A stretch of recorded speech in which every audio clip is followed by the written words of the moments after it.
Bienvenidos al curso de cobertura de elecciones en la era digital. También vamos a estar hablando de análisis de encuestas en tiempos electorales, un tema que es tan importante para todos nosotros, en especial en año de elecciones. El primer tema que vamos a ver en este curso son los elementos que componen una campaña electoral, respecto del candidato, claro. Por un lado están las consultoras que planifican y ejecutan las encuestas, entre otras tareas. También están los asesores de imagen que enseñan a sus candidatos la técnica de la oratoria, el estilo de vida, el entorno, la vestimenta que tienen que usar los candidatos. Además están los asesores de prensa, que son generalmente los que escriben los discursos, toman contacto con los medios de comunicación, coordinan conferencias de prensa. Luego están las agencias de publicidad, que son las que elaboran el mensaje publicitario, y también los agentes de campaña, que deberían integrar a todos los elementos anteriores y que sin embargo generalmente son elementos que fallan en las campañas electorales. En América Latina, estas acciones, las de los agentes de campaña, generalmente se hacen sin demasiada coordinación y hay huecos, lo cual constituye una ventaja para el periodismo. Entonces, ¿cuáles serían los focos de atención periodística? Lo que me interesa que les quede claro de la clase de este módulo 1 es que el principal foco de la atención periodística es la opinión y las necesidades de los ciudadanos. Por otro lado, el uso de las encuestas, que está tan difundido, nos hace pensar si nuestra agenda temática coincide con la agenda del ciudadano. También deberá ser foco de atención periodística, por supuesto, el candidato y su partido, pero básicamente las promesas del candidato. Interésense por ejemplo, su plan de gobierno y por el financiamiento de la campaña, que es un indicador de su futura gestión. Esto nos habla también de la transparencia. Además de, por supuesto, el contexto local en lo social, político y económico, y también el contexto regional e internacional. En la planificación de la cobertura tenemos que tener bien identificados los actores políticos. Por un lado, los candidatos, los voceros. También identificar fuentes alternativas, como pueden ser los líderes sociales, las organizaciones de la sociedad civil, los ciudadanos, incluso y muy especialmente los amigos y los enemigos de los candidatos. En todo diseño de la cobertura desde los contenidos, tenemos que pensar si vamos a comparar los planes de gobierno, que debemos solicitarlos por escrito, entre los candidatos, si vamos a hacer análisis o no del discurso político de los candidatos. Esa es una técnica muy importante desde lo cualitativo que vamos a ver a lo largo de este curso. Y si vamos a poder realizar investigación de los candidatos a través de historias de vida, el financiamiento de la campaña o actuaciones públicas anteriores, si es que el candidato ocupó algún otro cargo público con anterioridad a su candidatura.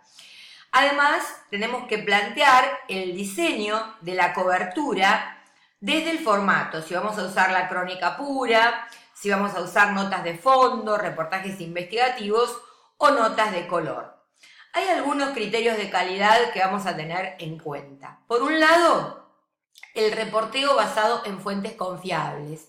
¿Esto qué significa? Que vamos a tratar en la narrativa de no apelar a los ataques, de ser respetuosos y equilibrados. Por ejemplo, si ponemos a todos los candidatos en un mismo plano, esta es una pregunta que debemos hacernos. ¿Se le está dando a todos el mismo espacio? Esto también es importante. Sin interferencias en asuntos privados y con idénticas reglas de cobertura para todos. Este es un punto vital para mí porque hoy los límites entre lo público y lo privado parecería que están un tanto difusos. El lenguaje, sea escrito u oral, no debería tener golpes bajos. Debemos defender ante todo la libertad de opinión.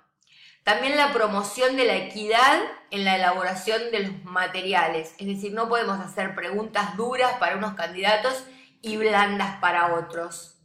Y también es importante la no discriminación de raza, procedencia étnica o de religión, sexo, clase social, profesión, discapacidad o cualquier otra característica de cada persona.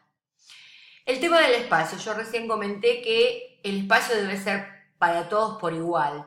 Si estamos escribiendo perfiles de vida o historias de vida de los candidatos, en realidad el espacio debería ser el mismo para todos. A veces vemos que uno o dos candidatos se llevan 2 páginas, por ejemplo, en una edición de crónica gráfica, y en otros casos apenas un pequeño espacio a una columna. O en televisión, 10 minutos para un espacio, para un candidato, y 1 minuto para otro candidato. Bueno, la cobertura cotidiana debería ser proporcional a la información relevante que generen los partidos y sus candidatos, por un lado, pero también a la que el reportero busque con equilibrio con relación al otro. Por eso es tan importante darles a todos el mismo espacio.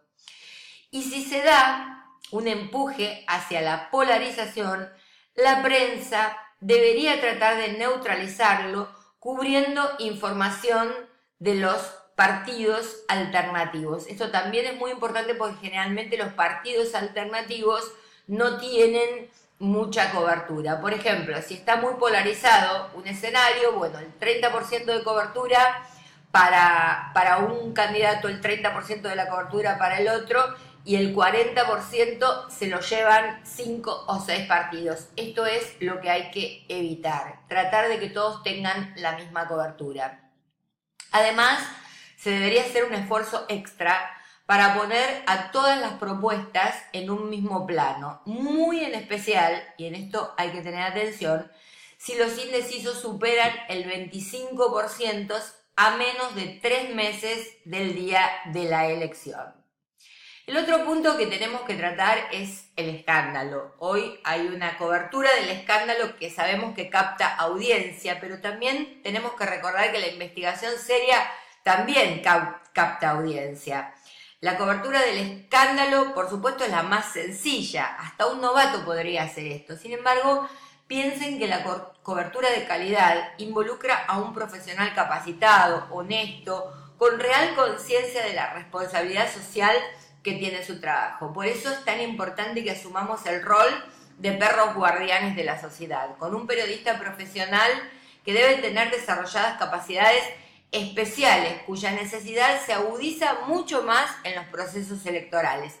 Y esta capacidad está ligada a tareas que no son sencillas. Por ejemplo, la fiscalización del gasto público durante la campaña, que es algo que toma tiempo y demanda conocimientos específicos. Y también, como les decía antes, el del perro guardián de los fondos del Estado. Por ejemplo, los recursos se destinan ilegalmente a la campaña. Esto es muy frecuente cuando un candidato lo es, siendo que además forma parte de una gestión de gobierno.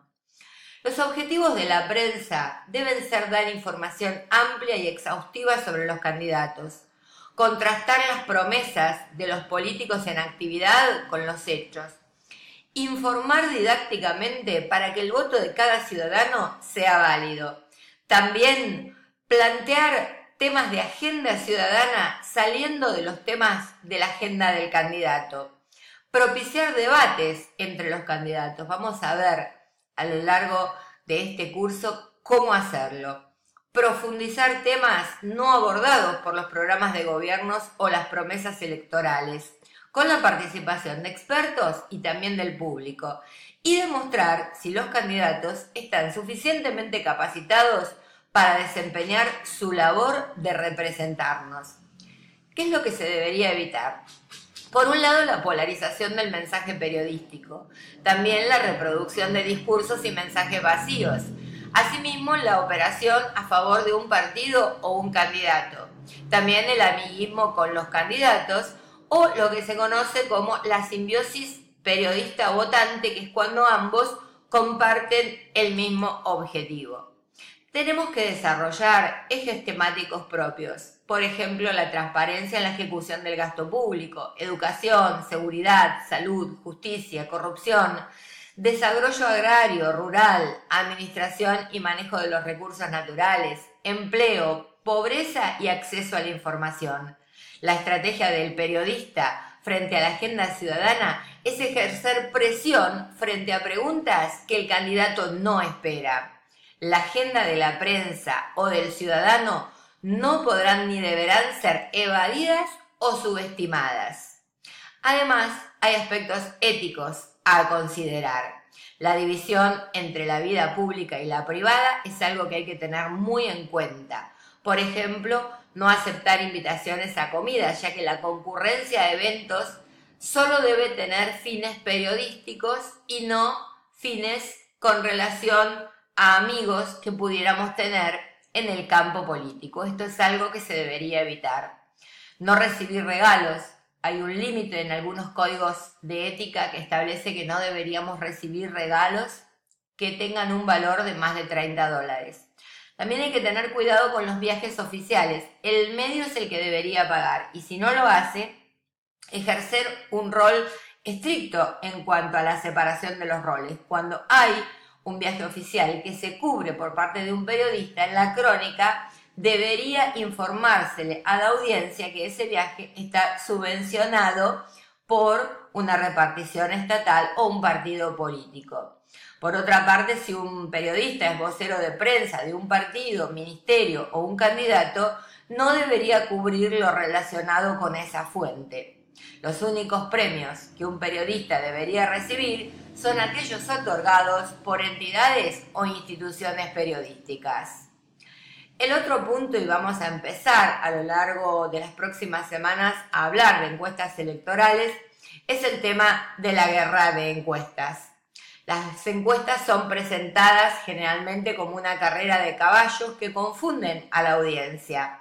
Dan más importancia a los decimales o a los puntos porcentuales que a los que estos en realidad tienen. Por eso ninguna cobertura de calidad debería basarse en encuestas o en monólogos políticos.